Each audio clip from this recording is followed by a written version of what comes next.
됐어요. 자, 우리 앉겠습니다. 여러분 이제 자리를 좀 이쪽 앞쪽으로 좀 앉으셔야만 여러분들이 오늘 그 뒷머리가 텔레비전에 나오게 됩니다. 네.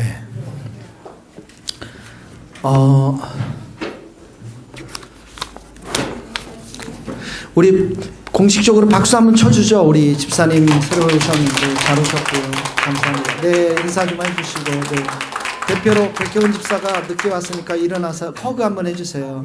네, 네, 네, 감사합니다. 네, 오늘 하나님 말씀 보겠습니다. 시편 119편 말씀인데요. 시편 119편 말씀인데요. 같이 한번 읽겠습니다. 두 절을 한번 읽겠습니다. 두 절.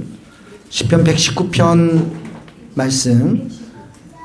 119편 18절 말씀 한번 같이 읽겠습니다. 119편 18절 말씀. 18절 시작. 내 눈을 열어서 주의 법에서 놀라운 것을 보게 하소서. 됐습니다. 그 다음에 28절 읽겠습니다. 시작. 나의 영혼이 눌림으로 말미암아 녹사오니 주의 말씀대로 나를 세우소서. 네, 주의 말씀대로 나를 세워주소서. 이 목사님 이거 괜찮나요? 마이크가? 좀 클리어하지는 괜찮으세요? 예. 시편 119편 말씀은 이게 제일 긴 시편인데요. 굉장히 주옥 같은 말씀들이 굉장히 많이 있습니다. 특히 하나님의 말씀에 대해서 그 말씀이 우리를 새해 힘을 주고 여기 말씀대로 우리가 우리를 살아나게 하는 것이 하나님의 말씀이라는 사실들을 우리에게 가르쳐 주고 있는데요. 여러분, 우리 교회 주보 앞에 뭐가 적혀 있죠? 암기할 수 있어요? 그 말씀이 제가 제일 좋아하는 말씀입니다. 주의 법을 사랑하는 자들에게는 평안이 있으리니 저희에게 장애물이 없으리로다. 네. 주의 법을 사랑하는 자들에게. 성도들과 불신자들의 큰 차이점이 있어요. 그게 뭘까요, 여러분? 성도들은 하나님의 말씀의 맛을 아는 사람들이에요. 하나님의 말씀의 그 꿀송이보다도 단 그 하나님의 말씀의 의미와 그 힘들을 경험한 사람들이 성도들이고요. 할렐루야. 불신자들은 이런 경험들을, 말씀이 주는 이 놀라운 경험들을, 놀라운 힘들을 경험하지 못한 사람들이라는 거죠. 그래서 우리 성도들에게는 정말 우리 성경을 읽을 때 인간의 말로 받지 않지 않습니까? 그 말씀을 읽을 때 우린 약속의 말씀으로 소망을 갖기도 하고 치유의 말씀으로, 회복의 말씀으로, 능력의 말씀으로. 그래서 늘 얘기하지만 우리가 성경을 읽는 것처럼 보이지만 그게 아니라 하나님의 말씀이 나에게 들려져서 성경을 읽을 때 그 말씀이 들려져서 내가 은혜 받고 치유받고 내가 변화되는 것이죠. 이걸 체험한 사람들이 바로 성도들입니다. 그래서 성경을 읽으면 우리에게 하나님은 성경을 통해서 우리를 살리는데 뭘로 살립니까? 믿음을 살리는 거예요. 믿음을 세워주기 시작하는 거예요. 그 믿음은 뭡니까? 하나님을 향한 신뢰함이죠. 내 인생을 책임지시고 내 인생을 사랑하시고 인도하시고 나에게 내 인생에 대한 계획과 목적을 주신 그 모든 것들이 성경을 읽을 때 하나님의 음성으로 들려와서 내게 그 하나님을 향한 신뢰함들, 믿음이 자라나면서 그 믿음을 가지고 우리가 이 세상을 이기는 자들이 바로 성도들이라는 거예요. 그래서 오늘 본문의 말씀에 보면 이 말씀대로 나를 세우소서. 그래서 나는 걸어 다니는 하나님의 말씀이 되어진다는 거예요. 입도 생각도 마음도 행위도 말씀대로 다 움직이는 거. 이게 성도들의 모습이라는 것이죠. 여기 보면 또 내 눈을 열어서 주의 법이 기이함을 보게 하소서. 눈이 몇 개예요? 눈이 4개잖아요. 저는 안경까지 포함해서 이 눈들을, 복수의 눈들을 열어서 주님의 기이한 것들을, 복수해요. 기이한 것들을 보게 하소서. 말씀이 얼마나 귀하다는 것들을 내가 깨닫게 해달라는 것이에요. 여러분, 오늘날 이제 불신자들을 한번 삶을 봅시다. 우리가 세상을 봅시다. 세상이라는 것이 얼마나 경쟁이 심한 곳입니까? 여러분들도 오늘 하루 종일 정말 총탄이 왔다 갔다 하는 그런 그 사회 속에서 살다 오지 않았습니까? 얼마나 힘들고 어렵습니다. 그 경쟁의 속에서. 근데 불신자들의 마음은 어떡합니까? 그 마음이 딱딱하고 단단합니다. 진리에 대해서 아는 바가 없습니다. 진리에 대해서 듣고자 하는 열정이 없습니다. 그들의 마음은 욕심과 교만으로 가득 차서 보이는 그 세상을 향해서 추구해가는 사람들이라는 것이죠. 그래서 새벽부터 밤늦도록 수고하는 삶들, 이게 불신자들의 삶이라는 거예요. 그런데 성경은 끊임없이 우리들에게 뭘 말하냐면 하나님과 우리와의 관계를 이야기하고 있는 것입니다. 하나님과의 우리와의 관계를. 하나님의 관계 속에서 요즘 큐티하면 스바냐가 그러잖아요. 왜 하나님이 예루살렘 지금 망하게 할 심판하시려고 합니까? 딱 2절밖에 없어요. 2절. 그들이 하나님의 말씀을 경청하지 않고 하나님을 경외하지 않고 하나님의 말씀 앞에 하나님을 가까이 하지 않았기 때문에 하나님 심판하네. 그렇게 나타나는 현상들이 뭐냐면 은을 쫓았고 금을 쫓았고 우상을 쫓았다는 거예요. 하나님께서 그들을 그렇기 때문에 심판하려고 하는 것이죠. 세상의 사람들이 예나 지금이나 똑같이 그렇게 살아가고 있다는 거예요. 그래서 그들의 인생의 목적이 무엇인지, 왜 하나님이 이 땅을 만드셨는지, 왜 우리 인간을 이렇게 만드셨는지, 창조에 대한 목적, 인생에 대한 목적 아무것도 알지 못한 채, 진리를 정말 알지 못한 채, 하나님을 알지 못한 채 살아가는 사람들이 불신자들의 삶이고, 이 불신자들의 삶 때문에 예수님이 오셔서 그 예루살렘을 향해서 어떻게 하셨습니까? 눈물을 흘리셨잖아요. 예루살렘아, 예루살렘아. 예수님이 눈물을 흘리셨다고요. 내가 너희들 내 자녀를 모으려 한 일이 몇 번이더냐. 마치 암탉이 그 병아리들 새끼들을 날개에 품은 것처럼 얼마나 많이 보호를 했지만 이들은 하나님을 외면하고 진리를 외면하고 보이는 세상을 향해서 끊임없이 자기의 욕심과 자기의 욕망을 채우기 위해 살아가고 있는 사람들이 바로 불신자들의 삶이라는 거예요. 그런데 이런 예수님이 불신자들 세상을 향한 그 탄식이 지금 이 교회 안에서도 이루어지고 있다는 거예요. 우리가 옛날에 예수님을 믿었을 때 다 옛날에 믿으셨잖아요. 그때는 정말 우리에게 눈물이 있었어요. 우리 죄에 대한 눈물, 회개함들이 있었어요. 정말 천부의 의지 없어서 이 곡만 불러도 눈물 다 흘렸고요. 목사님 이런 거 아무것도 없었어요, 그때는. 그럼에도 불구하고 예수님의 사랑, 십자가의 사랑 앞에 모두가 눈물을 흘리며 다 회개했던 그 은혜를 체험했던 적이 있지만 그때 그 형들이, 친구들이 지금 제가 옛날에 다녔던 교회는 더 이상 나오지 않습니다. 돈을 추구해서 다 밖으로 나갔고요. 그래서 그때 그 신앙들이 많이 버리고 이미 교회를 안 나오는 형들이 많이 있어요. 그 사람들이 저도 철야기도 했던 사람들입니다. 그분들처럼. 그분들이 수련회 가면 우통을 다 벗고 눈물을 흘리면서 기도했던 형들이에요. 친구들이에요. 더 이상 교회를 나오지 않습니다. 교회가 세속화되었고 더 이상 교회는 진리가 선포되는 곳이 아니기 때문에 사람들은 세상을 향해서 정말 물질화되고 세속화되고 정말 예수님께서 이런 말씀하시잖아요. 내가 인자가 다시 올 때 내가 세상에서 믿음을 보겠느냐. 믿음을 가지고 살아가는 사람들이 너무나도 적다라는 것이에요. 불법이 성함으로 많은 사람들이 이미 사랑이 식어져 가고 세상은 노아 때 롯의 때처럼 먹고 마시고 장가들고 시집가는 세상의 환락과 즐거움들이 가득 차 있는 곳이 되었고 성도들도 어느새 그곳에 물들어가고 있다는 것입니다. 이것이 오늘 우리들의 모습이에요. 그래서 웬만한 곳에 제가 가서 교회 다니십시오 얘기하면 교회 안 다니는 사람 중에 10명 중에 한 8명은 예전에 다 교회 다녔던 사람들이에요. 얼마나 많이 있는지 모릅니다. 오늘날 여러분 한 교회를 보세요. 이 교회를 보십시오. 우리 예수님을 부릅니다. 찬양을 합니다. 기도를 합니다. 그런데 대부분의 사람들이, 많은 성도들이 신앙을 자기 성공의 도구로 삼습니다. 자기 행복의 수단으로 삼습니다. 자기를 높이고 자기가 성공해야 되고.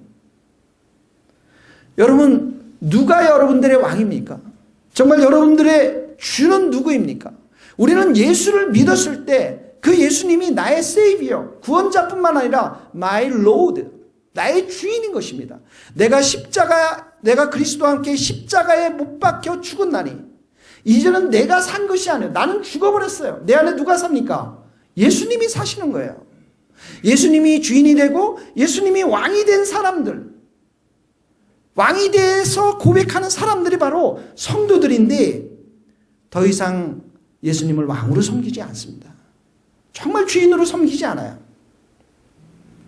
그래서 주님과 인격적인 관계를 맺는 게 매우 부담스럽습니다. 또 무엇을 시킬 것인가? 또 나보고 무엇을 내라고 하는 것인가?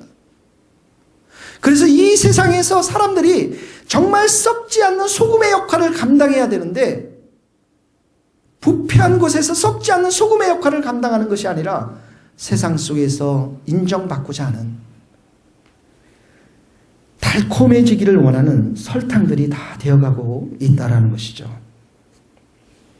하나님의 이 진리의 말씀, 이 말씀이 세상 가운데서도 이렇게 거부되어지지만 특별히 성도들 가운데서도 하나님의 바른 말씀, 진리의 말씀이 거부되어지고 있는 것이 사실이다라는 것이죠.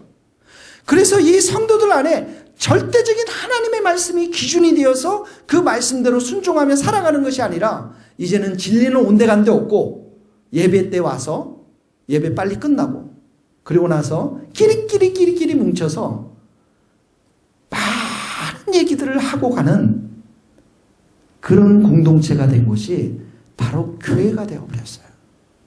그래서 객관화된 진리의 말씀, 하나님의 말씀이 그들의 삶의 기준이 된 것이 아니라 정말 그 관계 속에서 맺어진 권사님, 집사님, 이 사람들의 이야기가 진짜 진리인 것처럼, 친구 따라 강남 가는 것처럼 분별의 지혜가 없이 이제 이야기하는 것을 그대로 믿고 따르는 그런 교회가 되어버렸고, 그래서 교회는 각자 자기 옳은 대로, 소견대로 많은 이야기들이 양산되어지는 것이 진리를 거부한 성도들에게 만연되어 있다는 것이에요.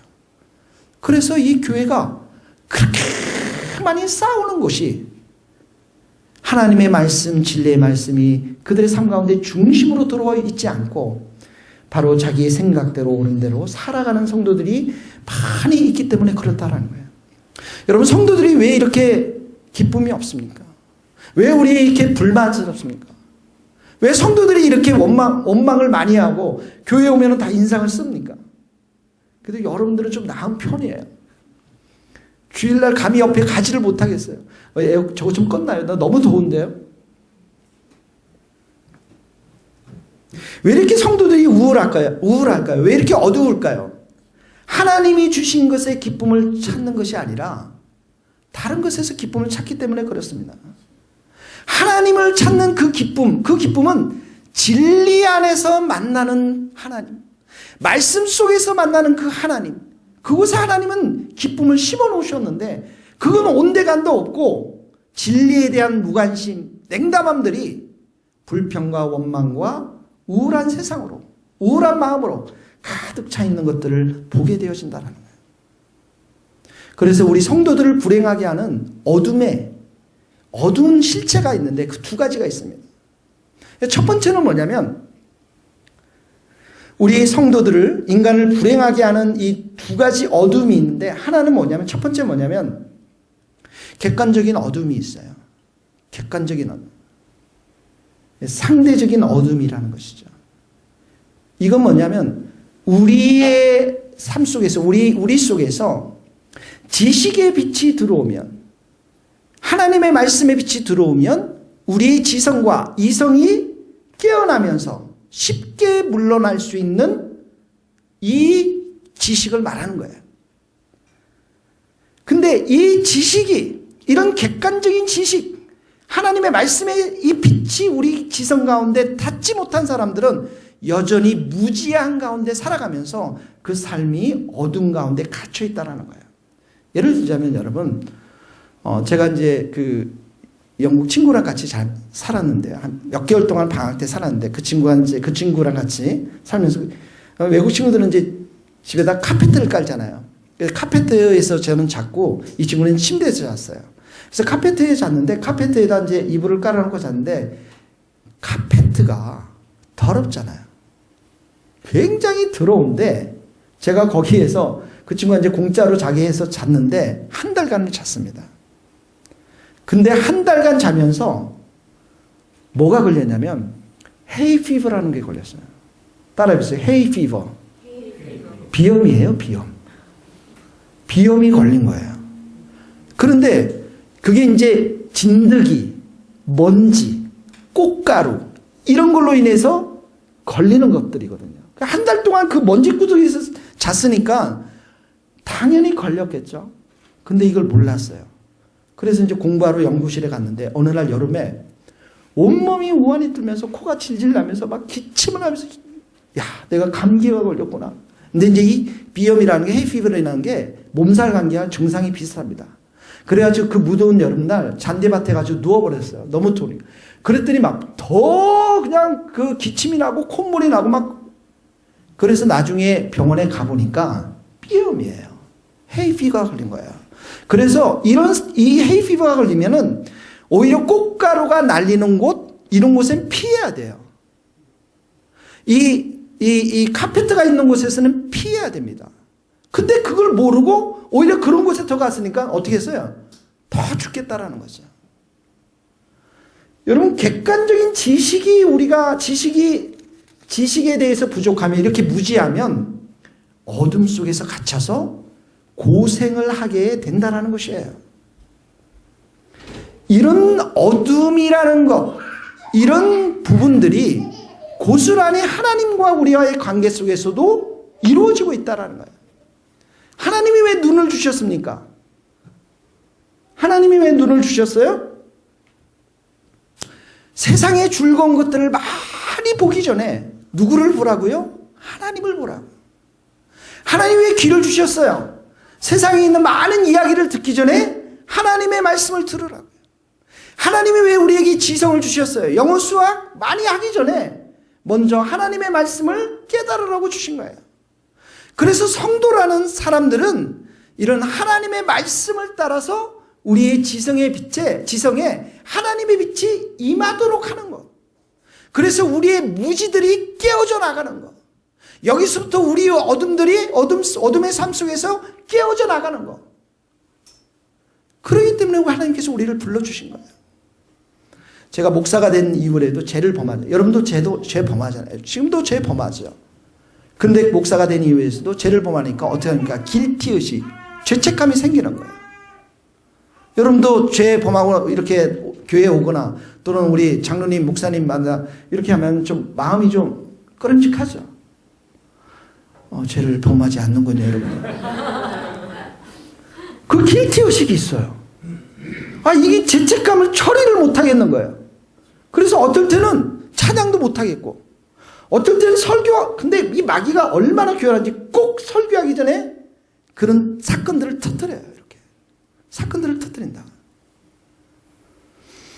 그래서 그 길티의식이 죄책감이 생길 때마다 자유롭게 이런 모든 것들을 못하고 있는 거예요. 정말 하나님이 주신 자유를. 그런데 여러분 기억하십시오. 여러분들에게 길티의식이 일어납니다. 죄책감이. 근데 마귀가 주는 길티의식은 어떻게 합니까? 여러분들을 좌절하게 해요. 우울하게 만들어요. 더 무력하게 만들어요. 더 경직되게 만들어요. 근데 성령께서도 여러분들의 죄책감을 주셔요. 깨닫게 하세요. 어떻게 하라고? 회개하도록. 자유를 주시도록. 해방시키도록. 그래서 그것을 저는 깨달을 때 로마서 8장 말씀을 통해서 제가 깨달았어요. 그리스도 예수 안에 있는 자에게는 뭐가 없다고요? 결코 정죄함이 없어요. 그리스도 예수 안에 있는 생명의 성령의 법이 죄와 사망의 법에서 너를 해방하였습니다. 이미 게임이 끝나버린 거예요. 어느 때? 예수님 안에서 있기 때문에. 성령의 법 안에 있기 때문에. 그래서 길티의식이 생기고 죄를 범했을 때는 어떻게 합니까? 곧바로 회개해버리면 끝나버리는 거예요. 곧바로. 그래서 성숙한 사람들은 죄의 이 회개의 시간이 타이밍이 빨라지는 거죠. 그래서 항상 자유함과 기쁨 가운데 살아가는 거예요. 이런 것이에요. 우리 지성 가운데 하나님의 이 말씀의 빛이 우리 가운데 들어오면서 우리의 어둠의 무지의 영역들이 달아나면서 우리가 우리의 삶 가운데 자유함과 기쁨을 맛볼 수가 있는 것이죠, 여러분. 그래서 우리 성도들이 정말 구원받은 믿음은 다 가지고 있는데 예수님이 나를 위해서 죄에 돌아가셨다라는 그 사실들은 알고 있는데 구원받은 이후에 성도들로서 그러면 어떻게 살 것인가에 대한 부분들에 있어서 무지한 사람들이 대부분이 많다라는 것입니다. 무지한 사람들이. 그래서 그 삶 속에서 정말 자유함을 누리며 기쁨을 누리며 하나님이 주시는 큰 은혜를 누리면서 살아가지 못하는 경우들이 많이 있다라는 거예요. 제가 이제 대학교 때 이제 여러분 저를 좀 무서워하셔야 돼요. 제가 운동권에 있었거든요. 그러니까 이제 뭐 돌도 던지고 하이엄병도 던지고 그런 곳에 있었단 말이죠. 형실자매 되게 좋아하시는데 할렐루야. 보성이 형제보다 제가 더 아주 나빴어요. 굉장히 좋아하시네. 그래서 대학교를 가면 너무 고민인 거예요. 뭐가 고민이냐면 그때 같은 친구들은 다 정의를 위해서 가난한 사람들을 위해서 전두환 군사 독재를 위해서 타도를 위해서 살아가는데 나는 그 대열에 동참하지도 못하고 교회에 오면 맨날 예수님 구원받았다 기도하라고 이러고 하니까 내가 예수님을 통해서 구원받는 건 아는데 지금 얘네들이 캠퍼스에서 정의를 외치고 가난한 사람들을 위해서 이렇게 데모하는 건 도대체 무슨 의미를 내가 어떻게 해야 되는지를 알지를 못했어요. 그래서 굉장히 괴로움과 어려움이 많았습니다. 그래서 제가 했던 건 신앙을 버리고 그때 신앙을 버린 게 아니죠. 민중신학, 해방신학 이런 책들을 읽으면서 사회 구조의 악한 구조를 타파해 나가는 것도 독재를 타파해 나가는 것도 구원이라고 하는 그 해방신학, 민중신학 책을 읽으면서 이쪽에 와서 제가 운동을 하기 시작했어요. 근데 마음은 불편하죠. 근데 이런 게 언제 깨어져 나가냐면 제가 이제 3학년 1학기 때 공대 부학생장도 하고 막 감옥 들어가기 일보 직전에 군대 잡혀갑니다. 군대로 갔어요. 군대 갔는데 군대 가서 엄청 맞고 군대 가서 또 데모 진압하는 훈련을 받았어요. 그러니까 얼마나 괴롭겠어요. 한번 생각해 보세요. 이게 이쪽에서는 데모하다가 이쪽에 와서 데모 진압을 하니까 그러니까 이제 저희가 이제 부산 옆이었기 때문에 부산 그런 어려움을 겪으면서 그때 이제 정말 찾을 분이 하나님밖에 없더라고요. 개인적인 이런 갈등 때문에. 그래서 하나님을 찾고 그리고 나서 IBF라는 선교단체를 통해서 제가 책을 많이 읽게 됐어요. 내가 믿는 그 예수님 복음이 이 사회 속에서 어떤 파워를 가지고 있는가. 그때 읽었던 프란시스 셰퍼 박사의 많은 책들, 존 스토트 목사님들의 많은 책들은 복음이라는 게 나의 개인적인 구원을 뛰어넘어서 이 세상을 온전하게 회복시키는 놀라운 메시지라는 사실들을 그 책을 읽으면서 완전히 배우게 되었어요. 그러면서 자유주의 신학자들이 이야기하는 그런 사회 구조에 대한 데모하면서 타파하면서 이게 정말 구원이 아니라 내가 믿는 이 예수 그리스도를 통해서도 충분한 그런 일을 할 수 있다라고 하는 지성에 대한 하나님의 말씀의 빛이 비추어지면서 내가 그 무지로부터 탈피하고 자유함을 얻게 됐었던 일들이 있었다라는 것이죠. 여러분, 교회는 어떻게 하면 내가 고난을 피할 수 있을까? 이런 것을 가르치는 곳이 아닙니다. 교회는 어떻게 하면 이 세상에서 큰 부자로 살고 성공해서 큰 사람으로 남는지를 가르치는 곳이 아닙니다. 교회는 어떤 고난이 와도 그 고난을 어떻게 이겨낼 것인가를 지혜를 주는 것이 교회이고 어떤 고난이 와도 그 고난 속에서 하나님의 뜻과 하나님의 목적이 무엇인지를 내가 가르치고 배우고 그 하나님의 뜻이 이루어지도록 가르쳐 주는 것이 바로 교회인 것입니다. 그래서 우리가 형편이 어떠하든지 상황이 어떠하든지 간에 하나님의 진리 가운데 순종하면, 말씀 가운데 순종하면 어떤 고난이 와도 우리가 넉넉하게 이겨낼 수 있는 것이고, 그 끝자락에는 하나님의 선한 뜻이 반드시 있다라는 거예요. 그래서 교회는 이런 하나님의 뜻을 말씀을 통해서, 진리를 통해서 부지런히 배워나갈 때 우리에게 이런 객관적인 지식들이 쌓아지면서 우리의 무지가 떠나가게 되어진다는 거예요. 그래서 우리의 불행이 떠나가고 우리의 어둠들이 떠나가게 되어진다는 거예요. 그래서 큐티 열심히 해야지 합니다. 그 내년에는 성경 통독 열심히 해야 되고, 그리고 내년에는 우리의 요한계시록도 더 배우고, 또 우리 김경식 목사님 통해서 로마서도 배우고, 부지런히 배워야 합니다. 이것이 바로 객관적인 지식이에요. 우리의. 이것의 부족으로 인해서 우리가 불행해질 수 있다는 거예요. 두 번째는 뭐냐면 주관적인 어둠입니다. 객관적인 어둠과 주관적인 어둠. 이 어둠은 우리를 불행하게 만드는 거예요. 주관적인 어둠이라는 건 절대적인 어둠인데 영혼의 어둠을 말하는 거예요. 말씀의 지식을 많이 가지고 있고 말씀을 깨달아도 이 영혼의 어둠은 물러가지가 않습니다. 제가 이제 그 신학 공부를 할 때 박사 과정에 공부했던 한 친구가 있는데, 박사 과정 하니까 얼마나 지식이 많습니까? 근데 그렇게 이기적인 친구는 세계에서도 발견할 수 없을 정도로 이기적이고 남의 배려하고 도우는 것을 아주 인색한 친구가 있었어요. 도저히 이해가 안 가더라고요. 근데 박사 공부예요. 박사 공부. 신학 박사 공부예요. 제가 엑스폴로 74 때 우리 어머니 부모님들이 서울로 다 올라오셨을 때, 우리 집에 아무도 없었을 때 저 시골에 정말 예수님을 마리아처럼 섬겼던 그 누님이 와서 우리 이남사녀 밥을 해줬던 누님이 계세요. 지금 생각하면 그 누님이 아마 중학교 졸업하고 한 고등학교 좀 되지 않았을까? 그 나이인데, 그런데 그렇게 나는 세상에서 그렇게 착하고 순결한 누님을 만나본 적이 없어요. 우리를 사랑해주고. 여러분, 지식이, 하나님의 지식이, 하나님을 향한 지식이 적다 할지라도 그 삶이 아름다운 삶이 있는가 하면은 객관적인 지식, 이 지식이 많이 가지고 있는데도 불구하고 그 삶이 어떡합니까? 더 이기적이고 더 정말 교만하고 더 타락한 사람도 있다라는 것이죠. 이 사람은 지식은 가지고 있어서 객관적인 어둠을 벗어난 사람일 수 있지만은, 그러나 이 사람은 영혼의 어둠을 가지고 있는 사람이에요. 이 영혼의 어둠. 객관적인 지식으로 살 수 없는 이 영혼의 어둠이 있는 사람입니다. 이 영혼의 어둠이라는 것은 바로 부패한 본성으로 인해서 또 죄를 사랑하는 것으로 인해서 생겨난 영혼의 어둠을 말합니다. 그래서 이 아무리 많은 지식을 가졌다 할지라도 이 영혼의 어둠을 물리칠 수가 없는데, 이 영혼의 어둠을 물리칠 수 있는 게 있어요. 성령님이시다. 성령님이십니다. 성령의 불을 받아야 돼요.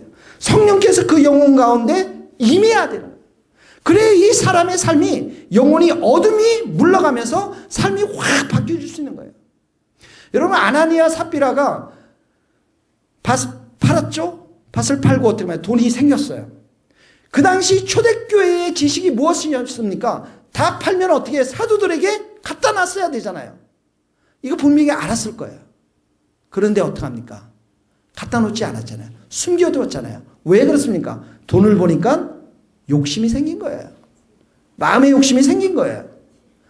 그 돈 앞에 객관적인 지식, 이 돈을 사도들 앞에, 교회 앞에 갖다 놔야 된다는 걸 알고 있었지만 그렇게 하지 못했던 영혼의 어둠을 이 아나니아와 삽비라는 성령의 불로 태우지 못했던 거예요. 그래서 하나님의 심판을 받을 수밖에 없었다라는 것이죠. 존 나스스 목사님이 스코틀랜드 이제 장로교를 이렇게 세웠잖아요. 존 나스스 목사님이 목회했던 세인트 자일 교회를 한번 가봤는데 엄청 큽니다. 엄청 큰데, 이분이 목사님께서 이제 마지막 말년이 되어서 이제 설교단도 제대로 못 올라가고 말씀도 제대로 다 말씀도 못 하고 이제 저도 늙으면 여러분들이 또 그럴 게 아니에요. 이제 다 늙었는데 막. 그래가지고 이제 이 존낙스 목사님이 가서 이제 설교를 이제 하면은 설교를 막 이렇게 옛날에는 막 이렇게 했거든요. 열정을 다 바쳐서. 뭐 이 성전 한 수십 배 되는 엄청난 큰 성이에요. 그 예배당이. 그런 곳에서.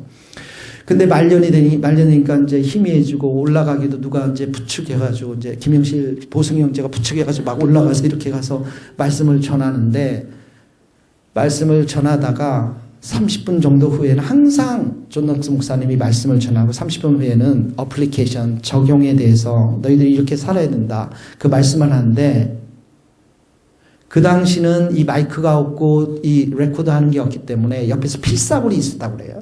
그 존낙스의 설교를 막 적는 사람이 그 존낙스 목사님에게 성령이 임한 걸 보면서 성령이 임하니까 이 다 정말 이 뭐 힘이 빠진 이 노인이 엄청난 그 능력으로 아주 세게 말씀을 전했는데 성령이 엄청나게 임해서 그 옆에서 필사본을 했던 사람이 감히 그 기록을 써내려가지 못할 정도로 성령의 불이 임했다라는 거예요.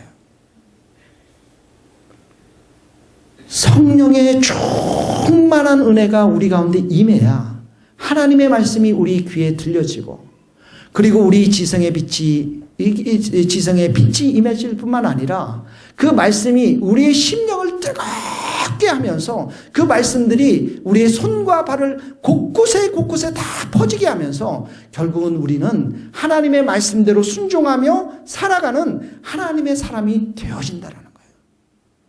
그래서 여러분 우리가 말씀과 기도 앞에 점점 멀어지면은 우리의 영혼의 등불이 점점 어두워져서 하나님의 사람들로 우리가 살아갈 수 없고 하나님의 말씀과 하나님의 기도 앞에 성령의 불이 우리에게 임하면 우리의 영혼의 불빛이 환하게 불타오르면서 주관적인 지식이 환하게 불타오르면서 그때 우리의 삶이 하나님 앞에서 참된 자유와 기쁨으로 살아갈 수 있다는 것입니다.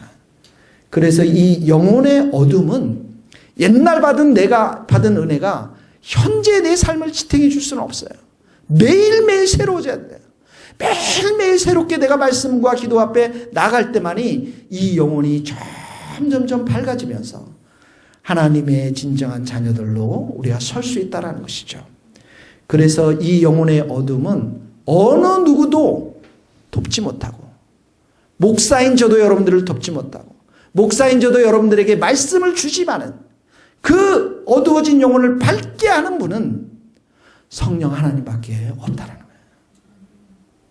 그러므로 오늘 여러분들이 두 가지를 기억하십시오.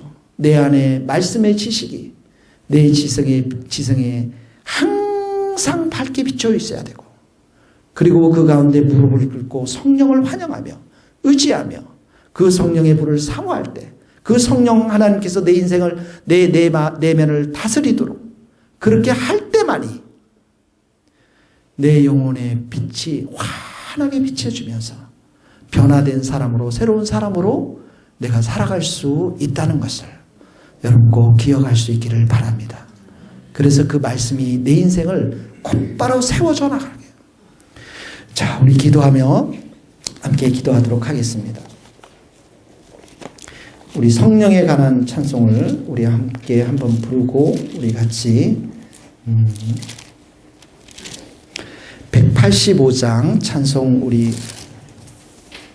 184장 우리 찬송 같이 한번 부르면서 목사님 이거 좀 꺼주셔야 될 것 같은데요. 아니요. 저 카메라 좀 꺼주시면 위에 그 녹화됐던 왼 오른쪽에 그걸 꺼주시고요. 네, 제가 하겠습니다. 우리 184장 같이 부르겠습니다. 우리 박수 치면서 좀 부를까요? 불길 같은 주 성령 간구하는 우리를 지금 강림하셔서 영광 보여주소서. 성령이여 임하사 우리 영의 소원을 만족하게 하소서. 기다리는 우리에게 불러 불러 우리 일어나서 찬양합시다. 불 좀 꺼주세요. 주간 위에 우리 몸과 영혼과 우리 가진 모든 것 지금 바치옵니다. 성령이여 임하사 우리 영의 소원을 만족하게 하소서. 기다리는 우리에게 불러 불러 충만하게 하소서. 일 다 마치고 비겁인 내 맘에 성령 충만하도록 주여 채워주소서. 성령이여 임하사 우리 영의 소원을 만족하게 하소서.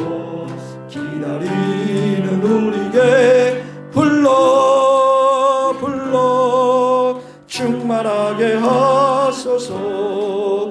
구속하신 주께서 약속하신 성령을 믿고 간구하오니 지금 내려주소서. 성령이여 임하사 내 영혼의 소원을 만족하시게 하소서. 기다리는 우리에게 불러 불러 충만하게. 1절만 다시 합시다. 불길 같은 주 성령 간구하는 우리에게 지금 강림하셔서 영광 보여주소서. 성령이여 임하사 우리 영의 소원을 만족하게 하소서. 기다리는 우리에게 불러 불러 충만하게. 성령이여 임하사 성령이여 임하사 우리 영의 소원을 만족하게 하소서. 기다리는 우리에게 불러 불러 충만하게 하소서. 자리에 앉읍시다.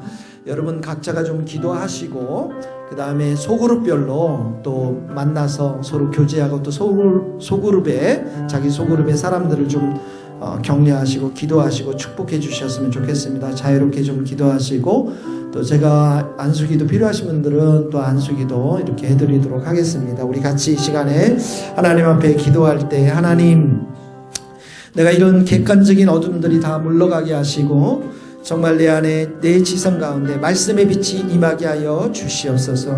하나님 아버지, 그 말씀이 나로 하여금 매일매일 새롭게 하여 주시고 새 은혜로 저를 축복하여 주시고 하나님 그 말씀대로 나를 세워주시기를 기도합니다. 하나님 아버지, 또한 내 안에 있는 이 주관적인 어둠들, 영혼의 어두움들 하나님 성령의 역사하심으로 인해서 성령의 불로 인해서 다 떠나가게 하시고 나를 새롭게 하여 주시고 하나님의 크신 은혜와 자비 가운데 살아갈 수 있도록 주님 도와주시옵소서. 같이 한번 기도하며 나가도록 하겠습니다. 하나님 아버지, 이 밤에 저희들이 하나님의 말씀에 귀함을 우리가 배기를 원합니다. 하나님 아버지, 그 말씀을 바라볼 때 우리가 참으로 얼마나 무지하며 얼마나 어둠 가운데 있는지를 보게 되기를 원합니다. 하나님 아버지, 우리를 불쌍히 여기시고 하나님의 귀한 말씀들을 우리가 정말 깨달을 수 있는 하나님 은혜를 더하여 주시기를 원합니다. 오직 말씀 속에서 우리 자신들을 살피며 하나님의 은혜를 살피며 하나님의 그 마음을 우리가 또 살피며 살아갈 수 있도록 우리 하나님 도와주시기를 원합니다.